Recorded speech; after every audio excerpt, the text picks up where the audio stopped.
হচ্ছে এই এই এই লোকটা অন্য এলাকার সে এই এলাকায় ব্যবসা বাণিজ্য করে আর কি। সেক্ষেত্রে আমরা দেখতে আজকে অনেক দিন যাবত নাকি এই কুকর্মগুলো করে থাকে। তো আজকে ধরা পড়ছে হলো ছোট ছোট বাচ্চাদেরকে একটা আবডালে নিয়ে ইটের আবডালের দোকানের ভিতরে নিয়ে বিভিন্নভাবে শরীরের বিভিন্ন গোপনাঙ্গে হাত দেয় বাচ্চাদের। এই কাজগুলো করার পরে এলাকার মানুষ দেখে ফেলার পরে এটা নিয়ে তাকে আর কি ওখানে তাকে কিছু পানিশমেন্ট করার পরে সে ওখান থেকে পলায়ন করার পরে আমরা এলাকার লোকজন উত্তেজিত হয়ে যায়।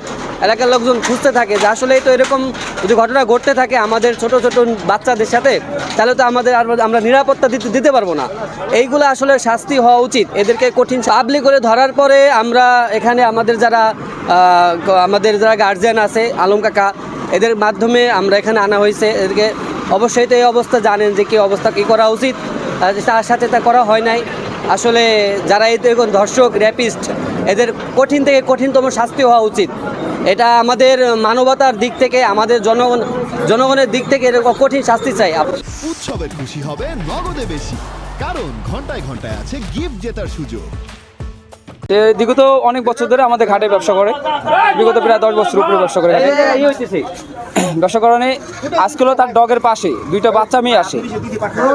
দুইটা বাচ্চা মেয়ে আসার পরে হলো আপনার সে মোবাইলে প্রলোভন দেখিয়ে খারাপ কিছু ভিডিও দেখে তার বিভিন্ন শরীরে অঙ্গে স্পর্শ করে। এই লোকটি স্পর্শ করার পরে যখন মেয়েটা তার মা বাবার কাছে বলার পরে তার মা বাবা এসে তাকে কয়েকটা থাপড় দেয়।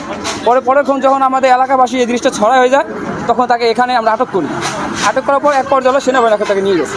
মানে ধর্ষণ যার বিরুদ্ধে উঠেছিল তাকে আটক করা হয়েছিল এবং তাকে জাস্ট আটক করে জনতা একটু আক্রমণাত্মক অবস্থায় তার দিকে যাচ্ছিল, কিন্তু স্থানীয় কিছু লোকজন এবং তাৎক্ষণিক প্রশাসন আসার ক্ষেত্রে তাকে ওরকমভাবে কখনো আঘাত করা হয় নাই। তাকে থানায় নিয়ে যাওয়া হয়েছে এবং চিকিৎসা যদি লাগে তাহলে সে তার ব্যবস্থা করবে। তো রাত্র অনুমান 9:45 ঘটিকার সময় আমি টেলিফোনে আমার মোবাইল মারফত সংবাদ পাই এলাকা সূত্রে যে সিএনবি ঘাট এলাকায় একজন ব্যক্তিকে এলাকার লোকজন একটা ঘরের মধ্যে আটক করে রেখেছে এবং এলাকার চরম উত্তেজনা। এবং সে নাকি যে ব্যক্তি আটক হয়েছে সেই ব্যক্তি ছোট ছোট বাচ্চাদের তার মোবাইলে ধারণ করা অশ্লীল ভিডিও বাচ্চাদের কাছে প্রদর্শন করতে দেখাইছে।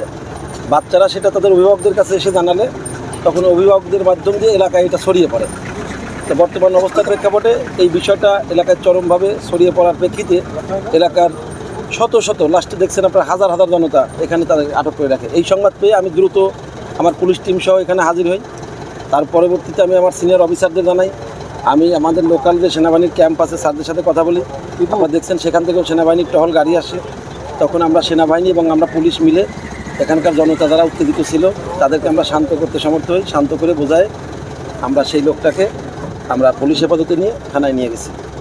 আর তার আগে এলাকার লোকজন তাকে মোটামুটি একটা গণপিটুনি দিয়েছে, আমরা শুনতে পেয়েছি। তাকে আমরা এখন পুলিশ হেফাজতে রেখেছি।